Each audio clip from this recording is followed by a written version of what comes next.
Bem, o roteirista do Brasil não podia ser assim tão criativo, né? E agora a gente tá tendo, enfim, tá se dando de frente aí com flagrantes embasbacantes, dentre eles a bancada da bala defendendo direitos humanos. Bem, o deputado federal Roberto Monteiro, do PL, também conhecido como pai do ex-vereador cassado Gabriel Monteiro, ele que tá preso em Bangu e tudo mais, resolveu ser aliado na luta dos direitos humanos e votou contra o projeto de lei que acaba com a saída temporária de presos no Brasil.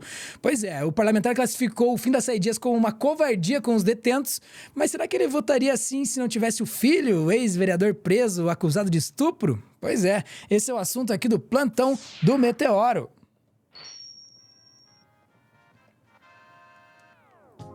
Será possível, Daiane, que até quando eles estão defendendo algo que é bom para a população, que enfim, que tem a ver com andar para frente, com entender as coisas de uma forma mais esclarecida, eles estão fazendo em benefício próprio. Não tem nada de munus público aí nas ações desses caras, né?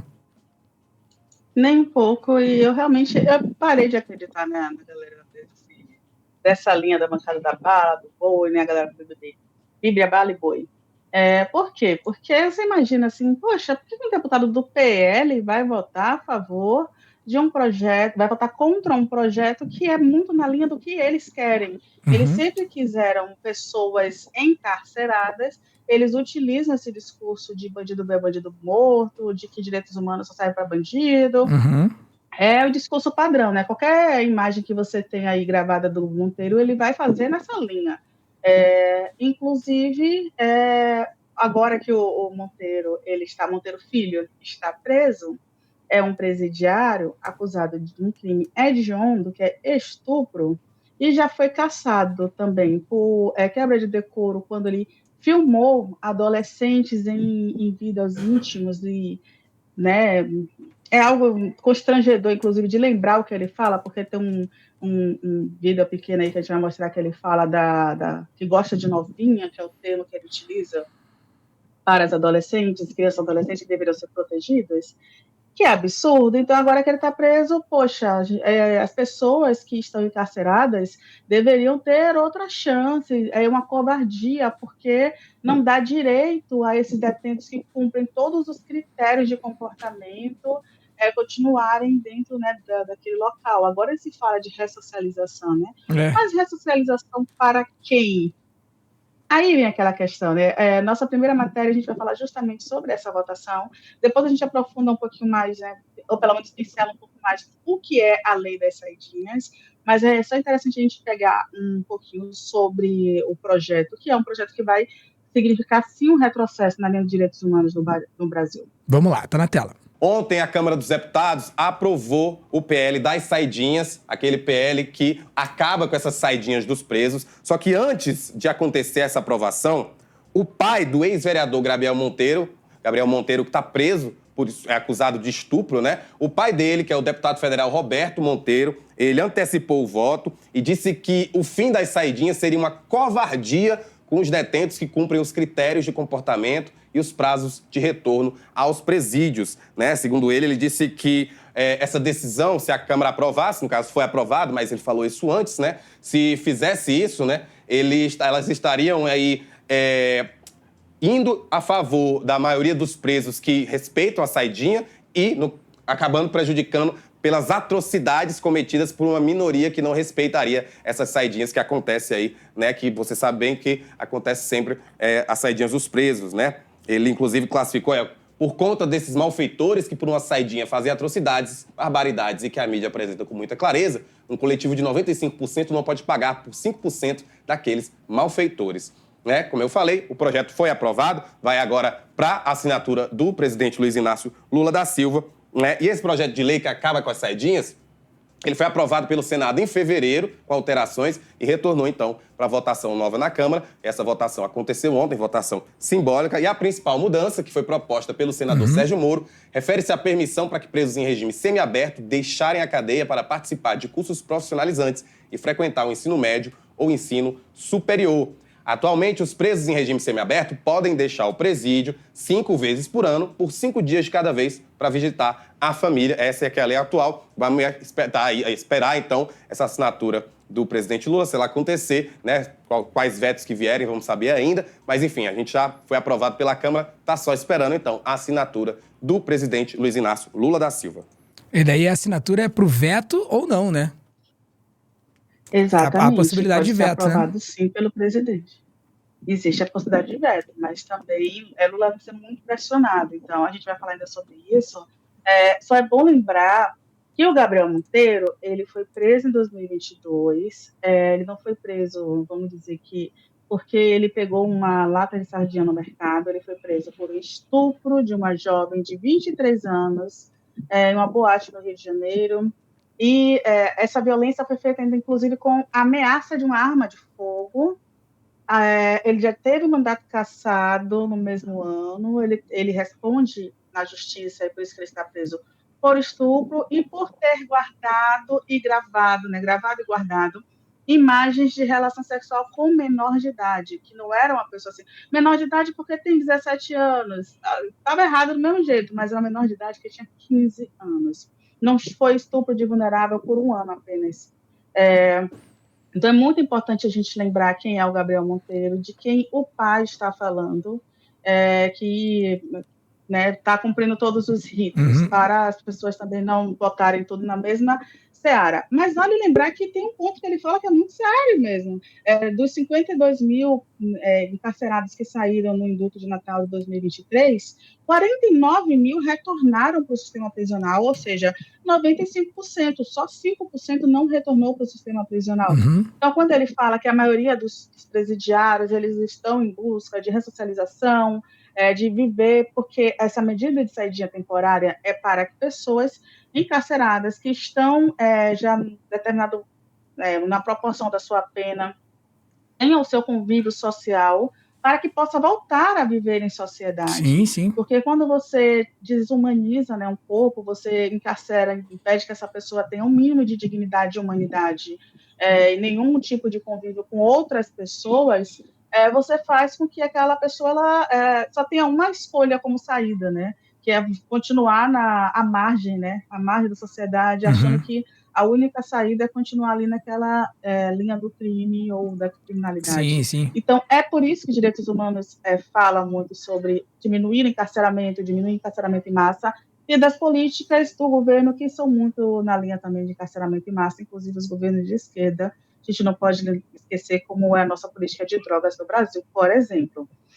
Mas o próximo vídeo é justamente para a gente fazer essa ligação, relembrar quem é o Gabriel Monteiro. É um vídeo muito pequeno que mostra o que ele fala sobre adolescentes. Vamos lá. Que estão as melhores por aqui, nós vamos pra lá. Tudo pra lá, mano. Cortar o cabelo. Irmão. Que lugar horrível. É horrível? Mas o dia que tava ruim, porque era domingo, acho que era o dia esquerdo. Mas a mulher que eu peguei era gata, não era? Foi bonitinha, deu pra comer, mulher gostosinha. Pô, 16 aninhos, 17 aninhos, porque eu gosto muito de novinha. Tá vendo? Existe um lance... Dá um embrulho na barriga, né? Existe um lance da ninfetagem, assim, né, meu? Que é bizarro, o quão naturalizado né, assim. E dentre essa linha, né, da direita, não vou falar com uma direita como um todo, não vou generalizar, mas dentro de algum nicho da direita ali, a gente tem os red pills, a gente tem esses conservadores, que são conservadores, né, em alguns discursos, para, por exemplo, diminuir o poder da mulher sobre o seu próprio corpo, falar que aborto não pode, mesmo que seja para mulheres que foram violentadas, mas é o mesmo cara que, como o Bolsonaro fez, encontra uma menina de 14 anos, né, volta e diz que é bonitinha, mas olha, então, isso. Então, a gente lembra disso, né, a gente lembra disso tudo, é trágico, né? E daí quando a gente pega e vê, beleza, então existe ali algo de legítimo em ser contra o fim das saidinhas, uma vez que elas tendem a funcionar no processo de ressocialização até pelos números, né? Então você vê, 4,5%, houve problema com 4,5% dos presos que saíram, né, com esse benefício, não é bem, ele também não é estendido a todos os crimes, é só para crimes de menor potencial ofensivo, né? Então um homicida não sai, né? Um estuprador não sai, então, né? Um ladrão de banco não sai, então um caixeiro, enfim.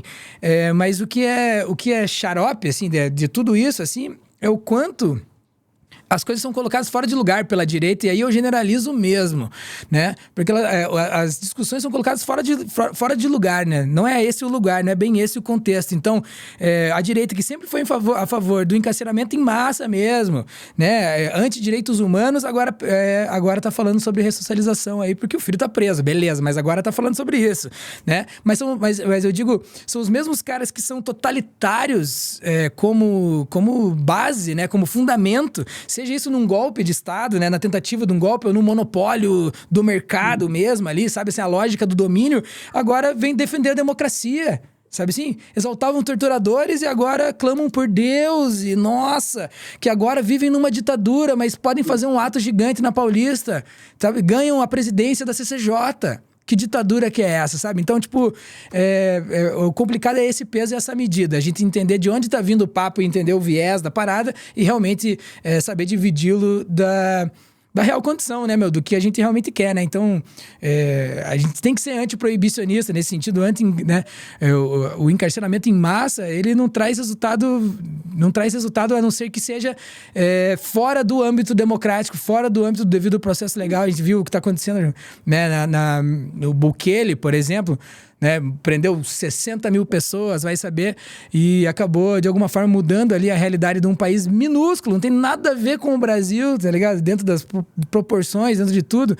No fim das contas, esse papo vai ser um papo difícil aí com o Lula, até porque ou sanciona ou veta. E pelo que eu entendi, na Band News aqui a gente tem um papo sobre isso, né? Vou colocar um finalzinho aqui pra gente ver ele na tela, beleza? Vamos lá. Beleza. Que o presidente sancione o fim da saidinha de presos. E aí, Orengo, bom dia para você.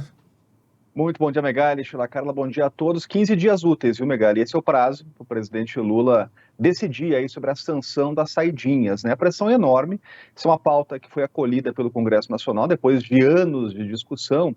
Agora, Megali, a gente sabe que tem um conteúdo e tem ali, né, uma discussão política por trás. Essa é uma bandeira que não é de aliados do presidente Lula, né? Historicamente é uma bandeira de uma ala à direita no Congresso Nacional, que ontem comemorou muito, e a gente vê todo o engajamento e a força que essa ala dentro do Congresso tem no parlamento, tanto que o governo decidiu recuar. O governo que inicialmente era contra essa matéria, simplesmente deixou tramitar e fez ali um acordo para suavizar um pouco, modificar um pouco a ideia inicial. A ideia inicial dessa proposta era proibir todo tipo de saidinha, qualquer possibilidade.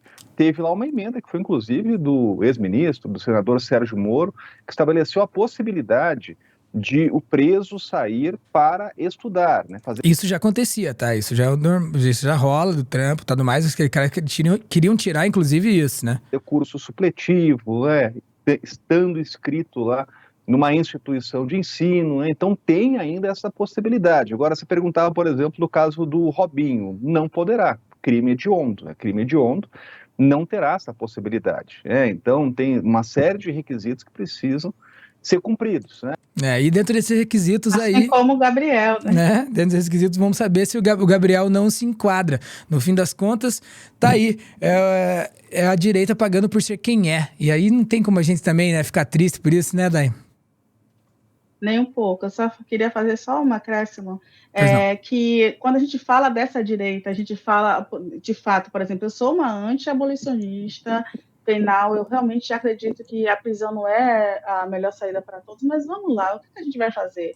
Com uma pessoa que coloca uma arma na cabeça de uma mulher e força uma violência sexual, né? Uhum. O que a gente vai fazer com essa pessoa, né? Então, assim, é importante que a gente tenha uma sociedade entre aqueles que consigam viver em sociedade e que a gente entenda também que nem todo mundo consegue viver em sociedade. É muito importante a gente pensar sobre isso. A saidinha, ela é necessária, mas peraí, né? O Gabriel Monteiro, a gente já pensa duas vezes. O Gabriel tá morando em Bangu, muito provavelmente no amarelo. Ele deve estar amarelo, igual essa camiseta aqui também, porque é estuprador, né? Na cadeia, a gente sabe como é que funciona. Então, no fim das contas, são eles se encontrando com as consequências dos seus próprios atos. E aí a gente vai fazer o quê? A gente vai deixar pra lá, eles que se virem.